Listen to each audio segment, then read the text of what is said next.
AP ఎన్నికల్లో TDP కూటమి record victory తర్వాత ఆ పార్టీ శ్రేణులు సంబరాలు చేసుకుంటున్నారు. 5 ఏళ్ల పోరాటం తర్వాత ఊహించని స్థాయిలో విజయం దక్కడంతో టీడీపీ జనసేన శ్రేణులు సెలబ్రేట్ చేసుకుంటున్నారు. ఏకంగా 164 సీట్లు కైవసం చేసుకుని టీడీపీ కూటమి అధికారంలోకి రావటం, ముఖ్యమంత్రిగా చంద్రబాబు, డిప్యూటీ సీఎంగా పవన్ కళ్యాణ్ బాధ్యతలు స్వీకరించడంతో ఆ పార్టీల కార్యకర్తల ఆనందానికి అవధులు లేకుండా పోయాయి.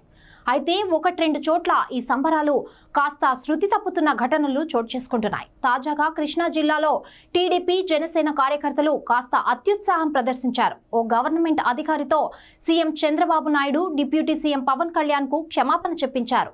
అంతటితో ఆగకుండా ఆయనతో చంద్రబాబు, పవన్ కళ్యాణ్ ఫోటోలకు పాలాభిషేకం చేయించారు. ఈ ఘటన కృష్ణా జిల్లా మచిలీపట్నంలో చోటు చేసుకుంది. అసలు వివరాల్లోకి వెళ్తే కృష్ణా జిల్లా మచిలీపట్నం ఎలక్ట్రికల్ డిఈ ఇంటి ముందు బుధవారం టీడీపీ జనసేన కార్యకర్తలు ఆందోళన చేపట్టారు.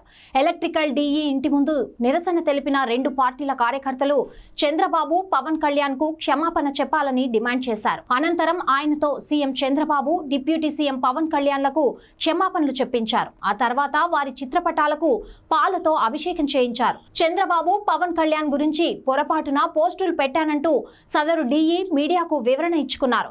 దీనికి సంబంధించిన వీడియోలు సోషల్ మీడియాలో వైరల్ అవుతున్నాయి. అయితే టీడీపీ జనసేన పార్టీలు విపక్షంలో ఉన్నప్పుడు సదరు డిఈ అనుచిత పోస్టులు పెట్టారని టీడీపీ జనసేన కార్యకర్తలు ఆరోపిస్తున్నారు. చంద్రబాబు, పవన్ కళ్యాణ్ విమర్శిస్తూ అనుచిత పోస్టులు పెట్టారని మండిపడుతున్నారు.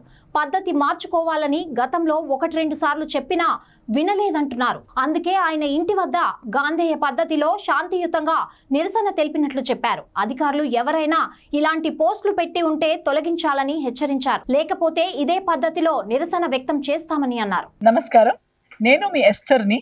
సో ఎస్ఆర్ న్యూస్ ఛానల్ కి సబ్స్క్రైబ్ చేయండి, మీ సపోర్ట్ ఇవ్వండి. లేటెస్ట్ అప్డేట్స్, లేటెస్ట్ న్యూస్ కోసం ఫాలో అవ్వండి.